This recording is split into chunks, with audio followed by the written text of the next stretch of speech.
Hi, I'm Andrew Rodriguez, and welcome to PsychoBible, battling about psychology and theology. Okay, I want to play some videos today. Back in July, I was watching a Facebook live stream by Gibbs. He's that resilience educator that I did a video about a while ago. And his message of building up emotional strength and using the golden rule to handle conflicts is exactly what we need right now, as our society is facing a turmoil and revolution and it's imploding on itself. So in this video, he's doing a Q&A, but before he gets to the Q&A, he starts off with this epic rant. I loved it. Now, this was back in July, and I think he was anticipating all of the high school students to be back on campus or in the classrooms in the fall, so he offered this prediction. And I guess the one saving grace of the whole COVID panic has been averting some of the potential social justice rage in schools. So I'm just going to play the rant, at least most of it, and I'll add a little bit of commentary. But after watching it, I thought, boy, I think we need to add in some additional insight from another big name in the realm of emotional strength, and that's Jonathan Haidt. So I will throw in some commentary from him as well. Now, schools are going to experience the most aggressive year on campus that they've ever experienced in the history of any educator's career, guaranteed 100%. This is an election year. We have been pent up because of COVID. And of course, our country is polarized. We have woke folk who are ready to stand up on their soapbox and demand change. We have sort of an activist mentality these days. I often say at my presentations, have you ever met a happy activist? I never met one. I'm sure they're out there. I'm sure they exist. But my point in asking that question is oftentimes they are so tied up with internal frustration or consternation, and they just demand change. It's one of the most unhappy dispositions on planet Earth because you're coming from a victim mindset, or unfortunately today we're seeing a second-hand victim mindset, meaning a empathetic person is taking on the victim mindset of another victim group, identifying with it, and full of angst because of it. And so the world around us is so aggressive, it is absolutely 100% guaranteed going to spill into the school systems. And what are the schools going to do to deal with the aggression? That's why I think you need to go to this one-day conference, Squabbles 2020. It is a one-day virtual conference for conflict resolution. I'll be teaching along with a couple of my colleagues. It's an all-day thing. You also get continuing education units. We're really going to address how to respond to the racial tensions, how to help children who identify as part of a victim group, and ultimately how to increase the emotional resilience of your entire student body, because that's going to be key. A key to peace is increasing our emotional resilience so we're not offended in the first place, or we're having margin. In other words, if you raise your frustration tolerance where you're not as irritable, and you lower the importance of offenses where you're not going to call out every little thing that might trigger you, if you raise your frustration tolerance and lower the importance of offenses, you have margin. And that margin is needed for a peaceful school environment. This goes not just for the staff, but especially for the students. And the Squabbles One Day 2020 conference is going to teach you how to just do that, as well as we got lots of videos that you could share with your students and teaching these social emotional learning skills. But I'm very discouraged, if I can. Before I get into the questions, I'm pretty darn discouraged with the victim mentality of our entire culture. I understand that there's true victims, but I also understand that there's chronic victimization, and I just want to talk about that for a second in a little rant. Maybe you'll get educated, maybe you'll learn something, maybe you agree with me, maybe you disagree with me. Well, in mental health, the difference between acute and chronic victimization is a big deal. Acute victimization is defined as something happening to you at one place in time. And this is oftentimes trauma. Maybe there was an attempted rape or a physical assault, or someone stole something from you, or someone verbally accosted you. They came strong and started making fun of you or whatever, but you were traumatized on some level. That's called an acute victimization. It was an event at one time. And what happens is, if you go to a therapist, they're going to help you kind of deconstruct what happened. They're going to help you reframe how you view what happened. And their whole goal is to keep you from the trap of maintaining a chronic victimization mindset, meaning I choose to identify as a victim every single day, every single week, every single year because of that one thing that happened to me at that one place in time. So mental health was actually invented to help people find joy, to eliminate the angst, to make sense of suffering, and to leverage even that suffering for psychological growth so they could view themselves as advantageous. In other words, what doesn't kill me makes me stronger. That's what the mental health field is all about. And I'm looking at our culture today and I'm seeing group pathology. People who love the victim mindset, identify with victimization, want to live in a constant state of chronic victimization. And you wonder, are you even happy? No, they're constantly suffering and they're sharing, verbally vomiting about how horrible they have it. And I understand. But you know what I want for my child? And I dare ask anyone watching, especially those activists, what do you want for your child? If you answer that one question, what do we want for our child? It will bring everybody on the same page. Whether you're on the right or on the left, no matter what side of the polarization political spectrum you're on, you ask this one question, what do I want for my child? And you will get on the same page. Everyone will. I've seen it for 20 years. I've been asking these questions. Thousands of events with parents and educators, hostile crowds coming to total unification, total unified state of mind. Listen, what do you want for your child? Do you want them to A, get easily upset by words and insults, or B, totally unfazed by words and insults? A or B? You know what every parent asks or answers? B. No one says A. Everyone says B. I would like my child to be emotionally resilient. I don't want them to get upset or triggered, easily triggered by people's mean words. Okay, I said, let me ask you another question.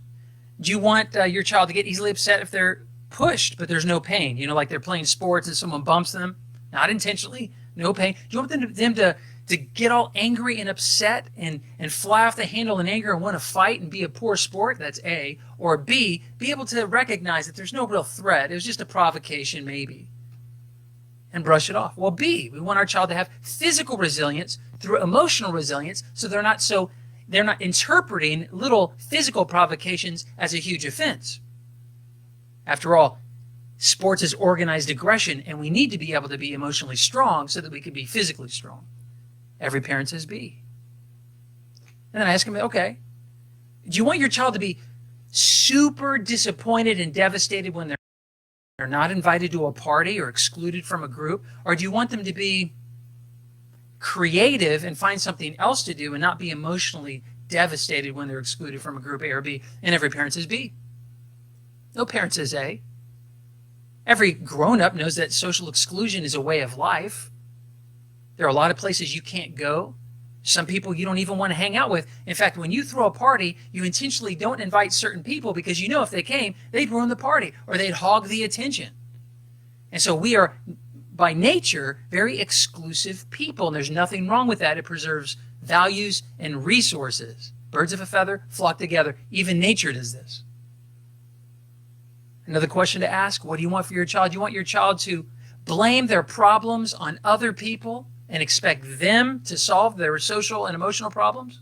That's A. Or B, learn to solve their own social and emotional problems on their own and not shifting blame. Every single person, no matter what side of the spectrum you're on, even the hyper chronic victim activists who identify as a victim group, they will even say, I want my child to learn to take responsibility for their own feelings and problems. The activists would say, I'd like them to advance for a cause, but I don't want them to be absolutely overwhelmed and devastated just because, and helpless, I should say, helpless because they don't know how to solve their social problems or emotional problems. I want my child to know how to fix their problems. So that's B. What about this? Do we want our children to A, think that freedom of speech is a horrible idea? Or do we want to B, value freedom of speech? Everyone would say B. We want to, that's what democracy is all about. We live in a constitutional republic under the umbrella of a democratic nation, and it basically means if we're really going to live free, we have to be brave. Land of the free must be home of the brave, meaning I should be able to think and speak whatever is on my heart as long as it doesn't incite violence, as long as it doesn't take away from somebody else's liberties. I want to be able to think how I wish and speak how I wish. Everyone would agree with that. No one would say, yes, I want to train my child that free speech is a horrible idea and they need to not be free to speak. No, we are trying to empower our children to speak their mind, to be assertive and confident. Do you see what I'm saying? B, B, B, B, B. All the answers that promote resilience is B, B, B, B, B. We don't want to get upset by pushes or shoves that don't cause pain. We want to brush off a mean word that someone throws our way. We don't want to get upset by words or insults. We should learn to care less about whether we're excluded or not from a group. And we want to learn to take responsibility for our own feelings and learn to solve our social problems on our own and not be total learned helplessness. However, as the children observe the world around them and watch the news and follow the Facebook feeds and listen to their friends parrot what their parents are saying around the dinner table, they hear a completely different message. They hear, you should get upset. They have no right to speak. What did they say to you? Oh, no, they didn't. Bump that. You tell them what's going on. All the A responses are what we're modeling. Yet, what we want is all the B responses, which is emotional resilience. We are hypocrites. We're not a good model for our children.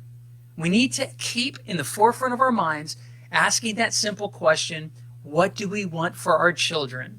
We want them to be happy with who they are and how they are, not living for the approval of others, being able to be open-minded to hear other opinions, not crushed when someone calls them out or tries to troll them online, but confident and extending free speech to other people as they reciprocate and extend free speech to us. Even if it's offensive, we want our children not to be easily offended. Well, then we must intentionally teach them to be resilient. And yet, the most powerful form of education is modeling or demonstration. Our children learn how to talk by observing us, how to walk by observing us. They even inherit our accent, not through some formal education, but through simple observation.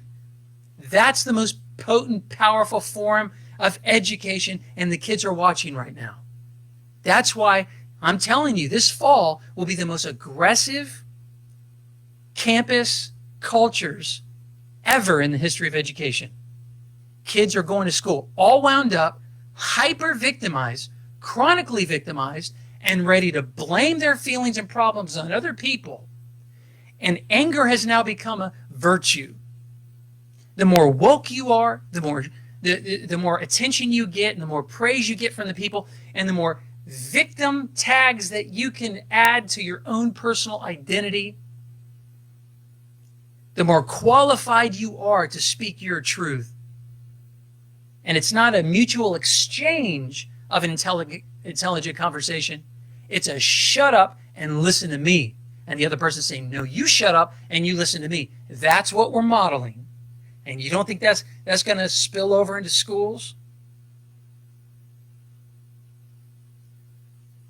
I've been working with schools for 20 years, since Columbine. I'm from Littleton, Colorado. I was there in the aftermath of the shooting where 2 kids shot up a bunch of kids. And you know what? They had a victim mindset. By the way, every act of violence, especially the massive acts of violence, are committed by people who feel like victims, and therefore they feel justified in their retaliatory act of violence. They actually feel good about it. We have nurtured, coddled, and cuddled and cultivated a generation of victims. I'm a sociologist. I study trends. I've been watching for the last 10 years the Gen Z trends. It's going hyper high in non-suicidal self-interest behavior like cutting and self-mutilation, and suicide, now the number 2 cause of death among young people. And we wonder why?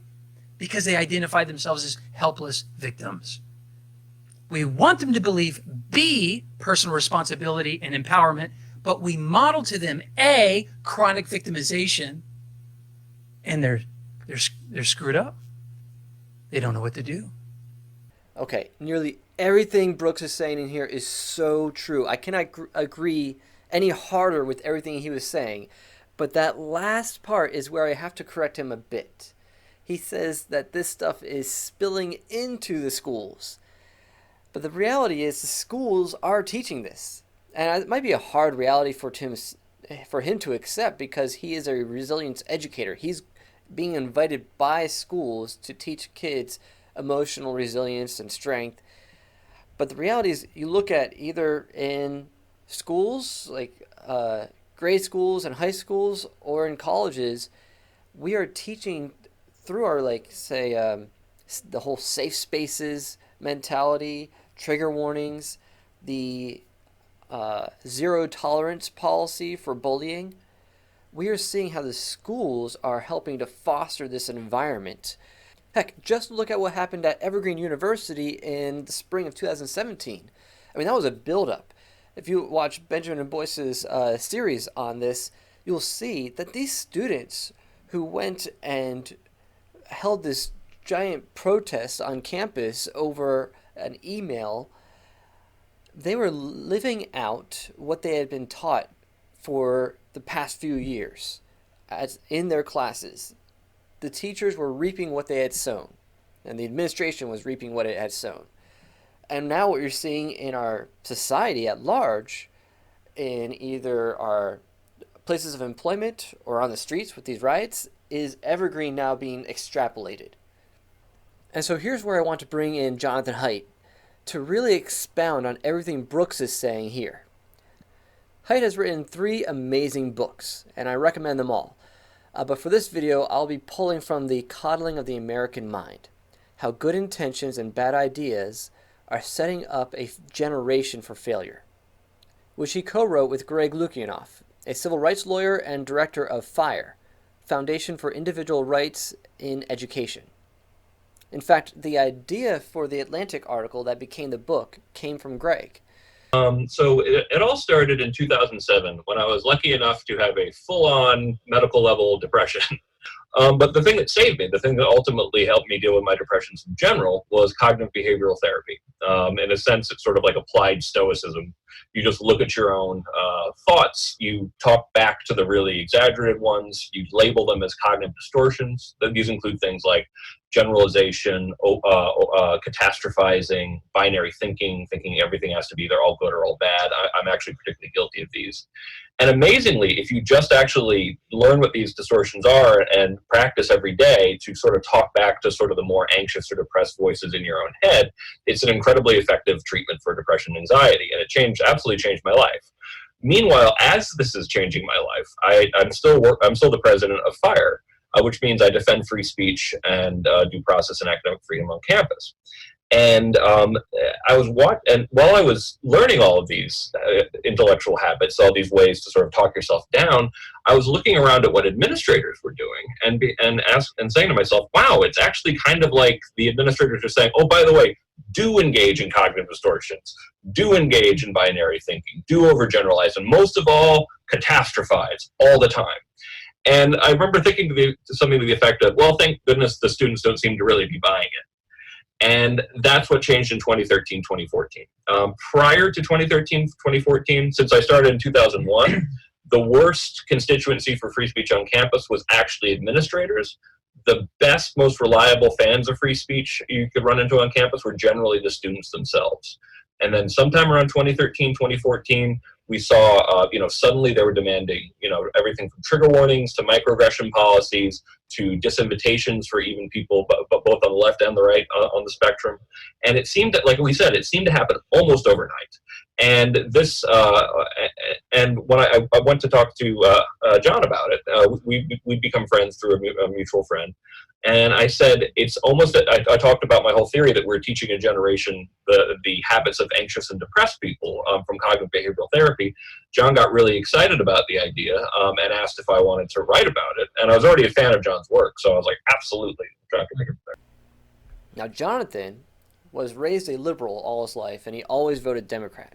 But several years ago, he began studying moral psychology, and that's what led to his book, The Righteous Mind, which is probably my favorite of his books.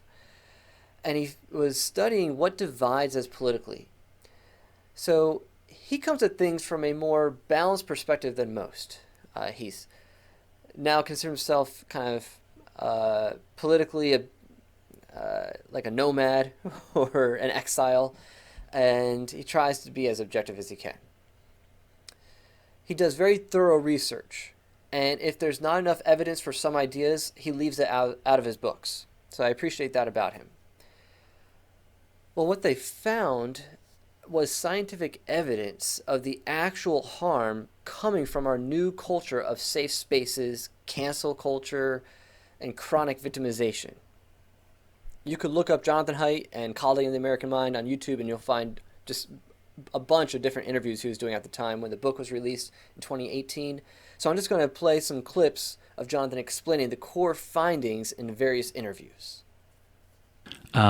What should we be doing with kids to make them tougher so that, as they live the world is safer and safer. Mm-hmm. Cars are safer. The death rate for kids has been plummeting for all causes other than suicide, which is going up. So as kids live in a safer and safer world, they also have the internet, which is going to expose them to virtual insults forever and ever. So how are we going to raise kids to be maximally effective in this new 21st century world, which is physically very safe, but virtually unsafe? Okay?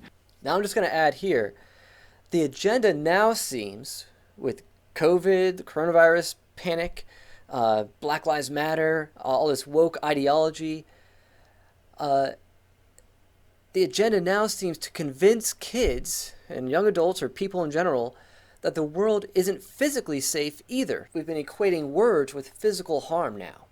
So it's one thing to say something offends me, that it goes against my views, my sensibilities. But when they start saying now that certain speech is harmful, they're equating words with physical violence. So now we want them panicked and anxious, not just about feeling emotionally unsafe, but physically unsafe. And we're accomplishing this with what you're seeing with this panic over the pandemic. We're teaching people that they're going to catch a fatal virus just by being around other humans. That the police are roaming the streets, assassinating black people. That silence is violence. That certain speech and ideas are just as harmful as physical violence.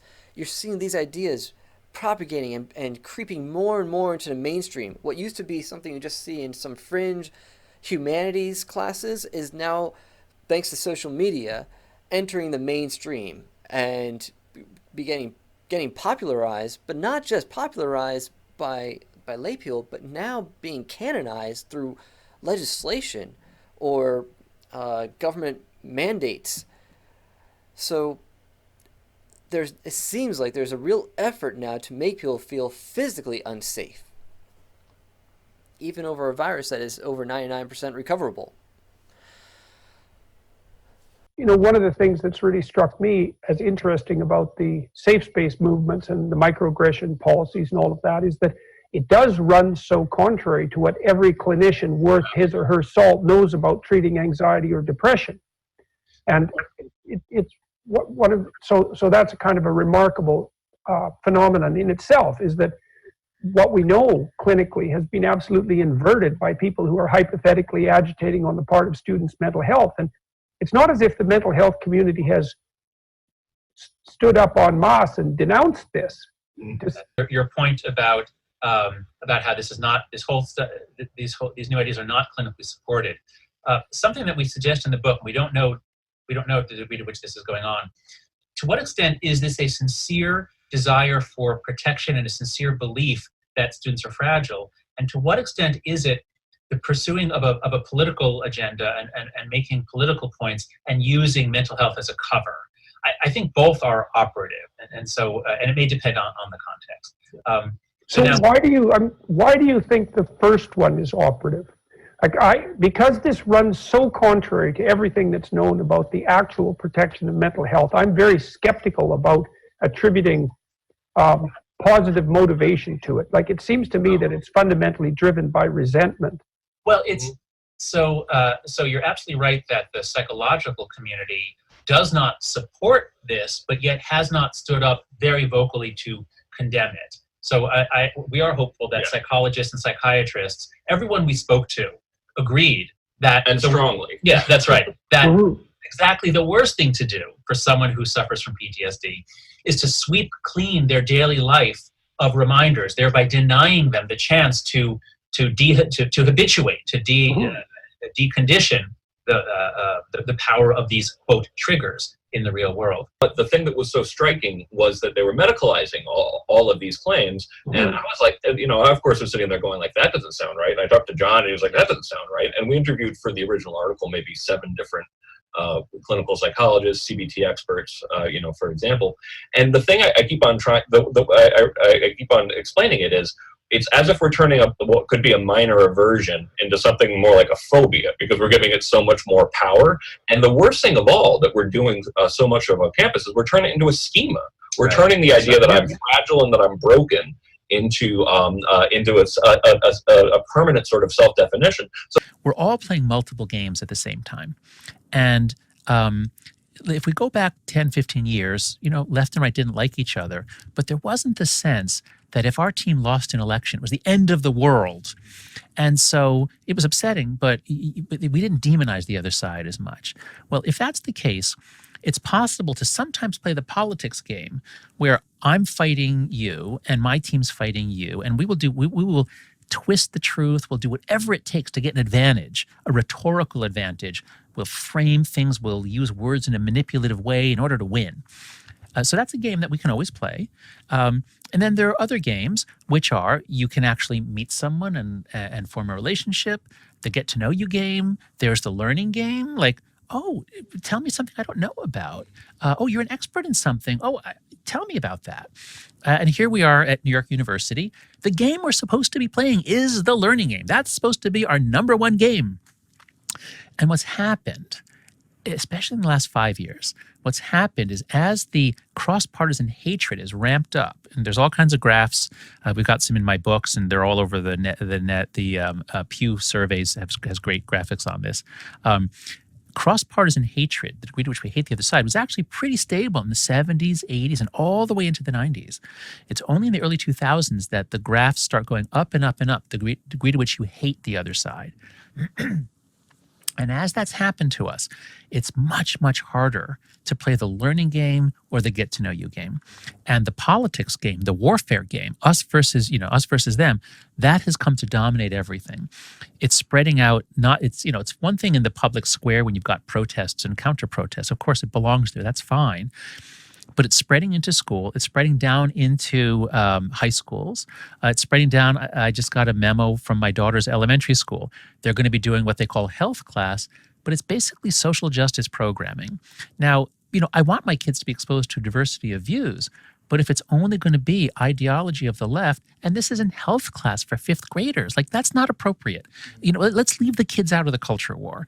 And that's part of why it gets so ramped up, is because the right sees the left taking whatever opportunities it can take to indoctrinate, and the left sees the right taking over, certainly in politics and Congress and the Supreme Court. So each side is struggling to dominate and destroy the other side. That's where we are. We can't learn, can't form relationships. All we can do is fight, and we're in big trouble. Because one of the most important games or things that people need to do is learn.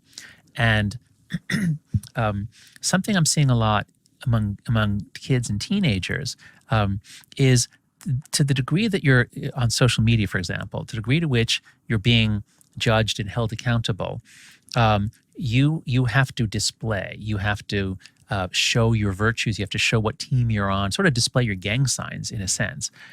And that means you don't get a chance to really do learning, to do back and forth. Everything's about display. And when we do that, we're depriving kids of growth opportunities. So it's hard to find. So this is all so new. There's been, I believe, a kind of a moral revolution, a new moral culture emerging on campus. But it really is only in the last 2 years. So if any of your viewers graduated from college in 2013, they probably haven't seen it. So there was a kind of a culture we can talk about it in a moment, but it's organized around victims of oppression. It's a vertical metaphor of privileged and oppressor people and victims.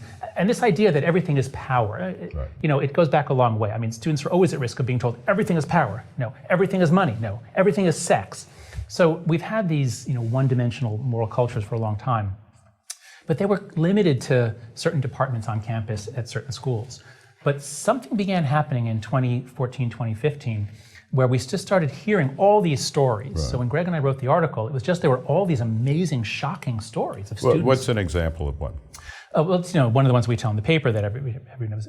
Jeannie Suk at Harvard wrote about how in her law school classes, students wouldn't let her, students were objecting to her saying violated, like that violated the law, because violation, well, that could trigger a thought of rape. And we can't let a student who's been raped think about rape. And so, while there's a certain logic to that, it also, and this was the point of the article, the more you teach people to think that way, that hearing a trigger will reactivate, you're actually hurting them when you do that. So that's right. A key term here is moral dependency. The most interesting idea I've come across in these years studying it is the idea of victimhood culture. There's a great paper by two sociologists, Manning and Campbell. If you go to heterodoxacademy.org and type in victimhood, you can find our abbreviated version.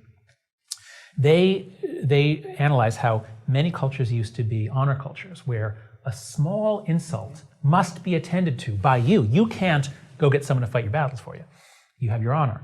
Then we move to a dignity culture. As you get more trade, you don't need the honor culture anymore. In a dignity culture, sticks and stones will break my bones, names will never harm me. I'm not going to make a big deal out of a little thing. I'm just going to ignore you. And that is a great way to have diversity. If you have a diverse community, boy, do you want a dignity culture, because then the little misunderstandings, people overlook them.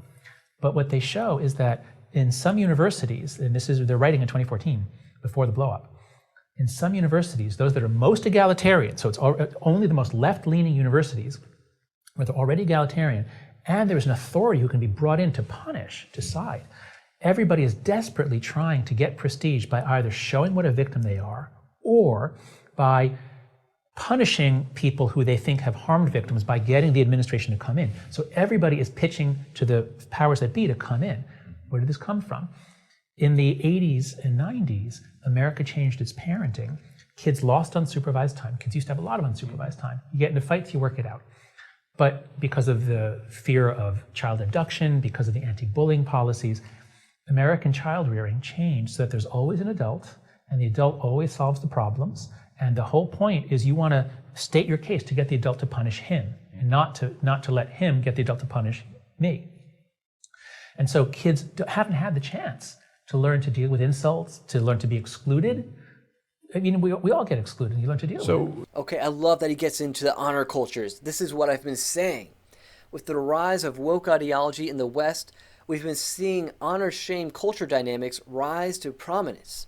We see it in the public shaming and canceling on social media, and the generational blood feuds in these riots, blaming people for something their ancestors did decades ago and bringing up their grievances from their ancestors years ago. That's honor-shame dynamics. It's what you see in the Middle East going on for centuries. But it's like a bizarro world version. In true majority world honor-shame cultures, they don't treat victimhood like a commodity. If anything, it's a liability. But there's such a resentment toward competence and achievement in this Marxist movement we're seeing that they are promoting and enforcing a new hierarchy based not on contribution to society, but on marginalization. That the more marginalized you are, the more voice you should have, the more rights you should have, the more authority you should have. It's a revenge fantasy, essentially. So now is this turning back, or is this putting on a new dress on kind of like the momism movement of the 40s or 50s, or, if for Freud, it all goes back to the parents, particularly the mother, it seems. Yeah. How do you kind of make that statement, or how do you validate that? And I have two sons, 15 and 23, and my ex-wife and I often talked about how they started being put in institutional situations where there was always an adult present and not like, oh, this lady is going to be in the neighborhood. Right. So No, when you it's- get run over by a car, she might hear it, but you're taking them to a place, you drop them off, you sign them in. There's, and that's very strange, and it's different than the childhood that I had, certainly. But does that, does it create a social type then? And is that social type, is it capable of either being reformed, or does it mean that kids will grow out of it, maybe not at college, but then in the workplace or in their 30s? That's right.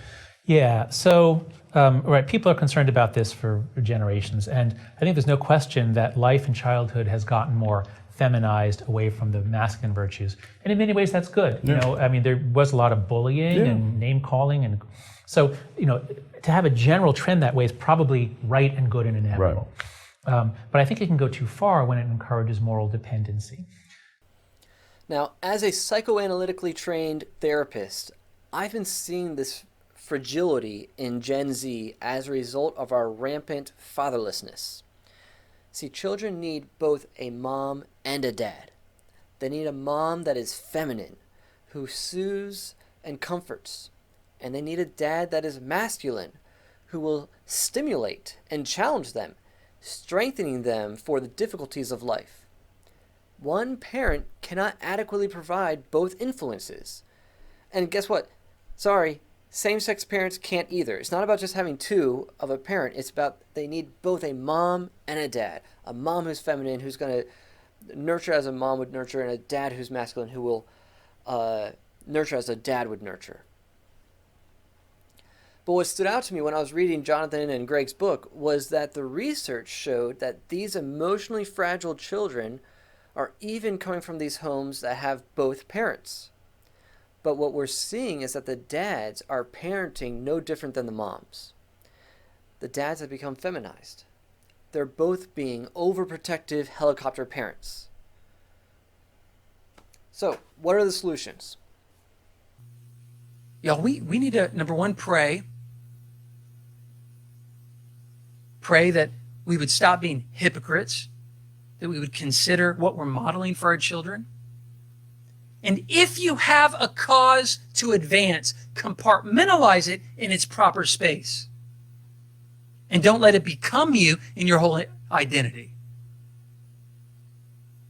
Children need to see that there's a time to fight, and there's a time to fight for the oppressed.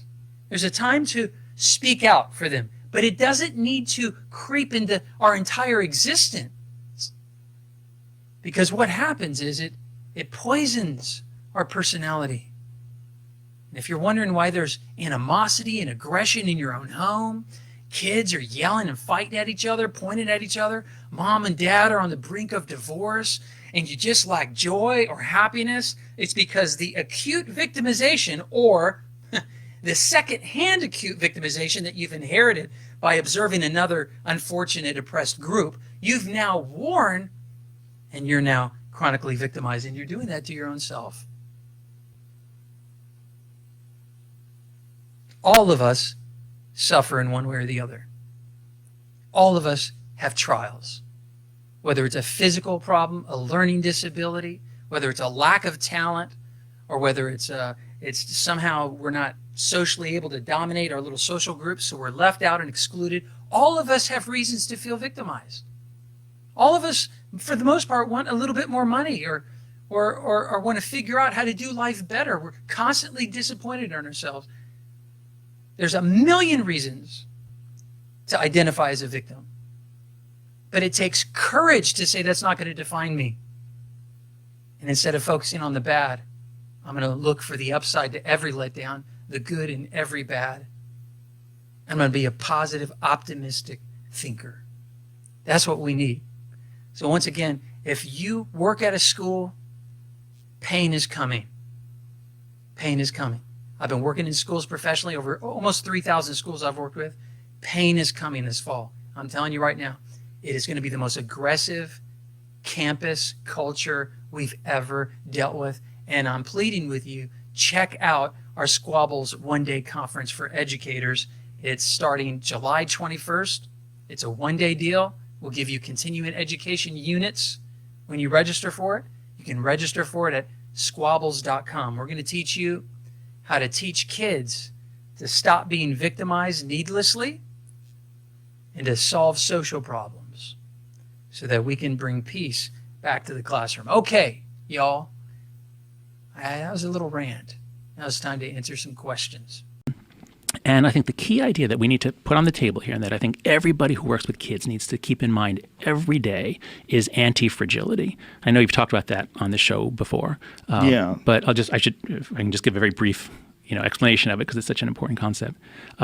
So anti-fragility, a lot of listeners will know, is a word coined by Nassim Taleb, the guy who wrote The Black Swan, because there are certain systems, and I think he was motivated by the collapse of the banking system. So he had predicted the collapse because he said, the banking system is really convoluted and it's never been tested. A system needs to be tested, challenged, shocked, in order to then develop defenses against it. And our system has not been tested, so if anything goes wrong, it's all going down. All right. Yeah, you reference him quite a few times. Yes, that's right. He's really the concept of anti-fragile. That's right. It's a key idea in our book. And I find, as I talk about this around the country, once you explain this to people who work with kids, like, everybody gets it right away. All right. So Taleb says there's no word for this property. He says we know that some things are fragile, and so if you have a glass, if you have a wine glass on the table, and you knock it over, it breaks. Okay, it doesn't get better in any way, and so you don't give kids a wine glass, you give them a plastic sippy cup because plastic is resilient. But if a kid knocks over a sippy cup, it doesn't get better in any way. And Taleb wanted to know, what's the word for things that do get better when you knock them over? And the classic example is the immune system. So the immune system is an incomplete system. It's a miracle of evolution that we have this system for making, antibodies. But it doesn't know exactly what to be reactive to. That has to be set by childhood experience. And so if you keep your kids in a bubble and you use bacterial wipes and you don't let them be exposed to bacteria, you're crippling the system. The system has to get knocked over. It has to get challenged, threatened. It has to learn how to expand its abilities. And so this is why peanut allergies are going up. Yeah, that was a really shocking part of your book. That's right. It's stunning how fast this happened. Please explain that to people, the whole peanut allergy thing. Yeah, so peanut allergies used to be really rare, and most of us, older folk, we brought peanut butter sandwiches to school. And when my son Max started preschool in 2008, they went on and on about no nuts, nothing that touched a nut, nothing that looks like a nut, nothing that has the word nut. I mean, it was crazy how defensive they were about nuts.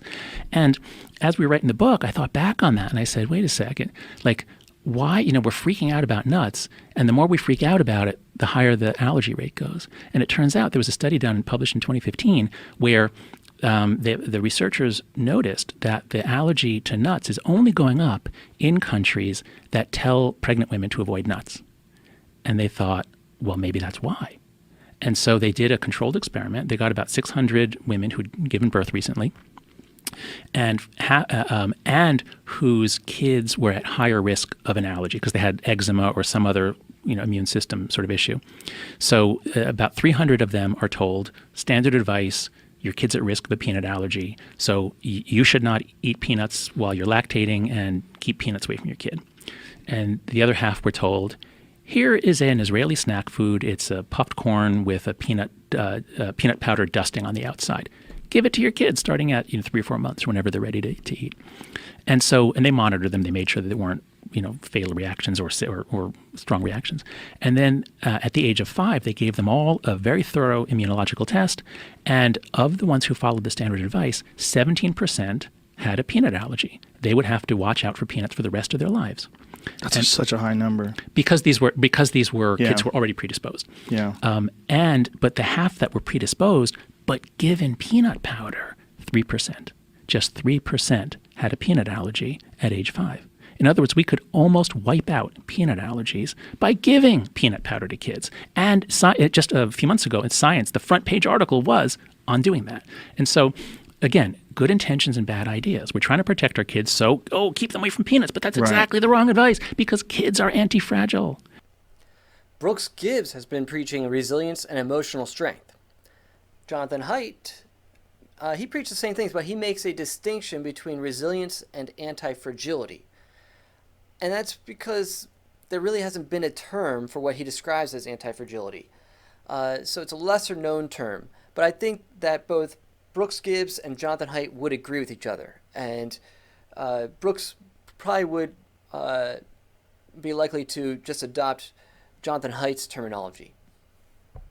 Okay, so now let's bring this to the playground. All right, so when you and I were kids, boys and girls have different social interactions, but boys tease each other, right? Insult each other. You throw around insults, right? Yeah. And that's part of developing to be a boy. Now, if it turns into bullying, like a bunch of kids or one, are after one kid day after day, okay, that's terrible. We have to do something about that. I'm not saying bullying is okay, but as we've cracked down on bullying, and as we've gotten more and more sensitive about harm in general, we're cracking down on any kind of teasing, cruelty, exclusion. So my kids go to New York City public schools, which are generally pretty good. But on the playground, there's a monitor, and the playground monitor, if there's conflict, he comes and checks it out. If a kid is crying, he checks it out. Seems like a good thing to do, but it's like treating kids like they're allergic to peanuts. Yeah. Kids have to have thousands and thousands of conflicts. They have to be exposed to insults and exclusion and teasing. And if you can imagine, if you could keep your daughter in a protective tank where nobody would tease her or insult her or hurt her feelings for 18 years, would you do it? The research does show that bullying can leave permanent scars. Yeah. So there are a couple things we have to keep our eye on. Kids are anti-fragile, yes. But two things. One is they need challenges that are graded to their level of ability. So if they're overwhelmed, and if the suffering goes on day after day, so if kids are if their brain is bathed in cortisol, so cortisol is a normal stress hormone. You have to experience stress. You have to have cortisol, and then it drops, goes up and down, up and down. But kids who are raised either in an environment where they're bullied or they're abused at home, they don't have a secure attachment relationship, then they get brain damage. Then you're hurting kids if it's chronic. So I'm in no way saying bullying is okay. I know so you got to keep the line. Right. But again, you have to look at each institution. So each school is not thinking, how can we carefully draw the line between bullying and valuable sorts of conflict? No, they're thinking, if we do this, will we get sued? Right. But the traditional definitions of bullying are actually pretty reasonable. I hope I can remember it exactly. It's like there's a power differential, and it's chronic. It goes on for multiple days. And originally there was actually a threat of violence. There had to be at least a threat of violence. I think that was the original definition. And then that was expanded gradually, so that it doesn't have to be necessarily a threat of violence. But it has expanded so far that, like, my kids use the term, if one kid is mean to another, they'll call that bullying. And that's too far. In some of Brooks Gibbs' other videos, he makes a point to show how ineffective the term bullying is. Well, the word itself has evolved over the years, and he just finds it more useful to refer to it as dominance behavior. That's just most accurate, and it would probably be more useful when we say bullying to describe the actual actions. Are we talking about being excluded, ostracized? Are they mocking, making fun of? Are they name calling? Is there assault? There's a difference between bullying and assault, or at least there should be. So it's most useful to just name the specific behaviors that are being used by these bully. And so what do you do? Well, I think we need to rethink the way that we do diversity training. I think the way that it's often done, given that the evidence suggests diversity training either doesn't work or it can backfire if it's done with hostility. Right. I think we need to recognize that as a country, we are in big trouble. We face an existential threat of coming apart. And this is now obvious to everybody. And I think that we need to rethink diversity training. If you're going to have a multi-ethnic, multi-racial democracy, you have to get everything right. You have to look at the centrifugal forces blowing us out, the centripetal forces pulling us together. And so just this morning, Kareth Foster gave a great talk on how she does diversity training. She uses humor. You got to get people to be a little lighter, give people the benefit of the doubt, recognize that diversity is difficult, and recognize that political diversity is, every year or decade, political diversity is a bigger divide. And actually, racial, we've been making progress on race and gender, and sexual orientation. So a lot of the things we've been focusing on, I mean, fortunately, we're making progress. The political divide is now, I believe, the one that's going to do us in. And I think it actually might do us in. I think terrible things can happen in this country. So I think we need to rethink this. And I think a lot of ideas from sort of mid to late 20th century America, Richard Rorty's ideas have been kicking around, Arthur Schlesinger, about having a common in-group identity, a shared identity. I mean, this is basic social psychology. Right. The more you emphasize differences, the more you drive people apart.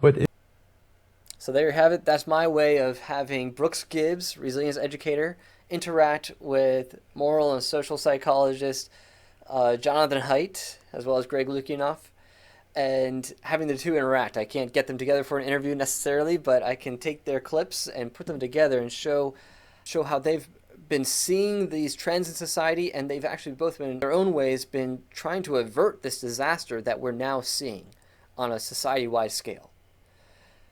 Look, I've had to put this stuff into practice in my own life.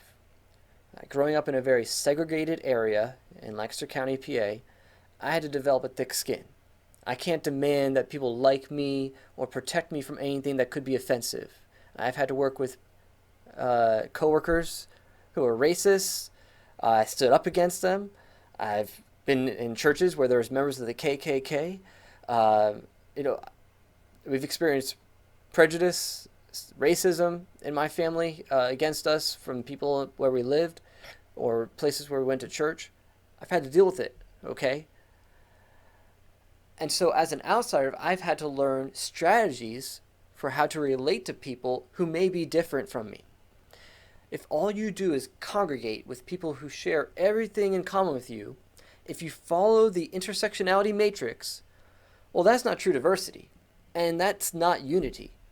We need to rediscover our shared values as Americans and work to preserve those and reject any idea that will ultimately make us weaker and destroy us from within. And it's the same thing with the church.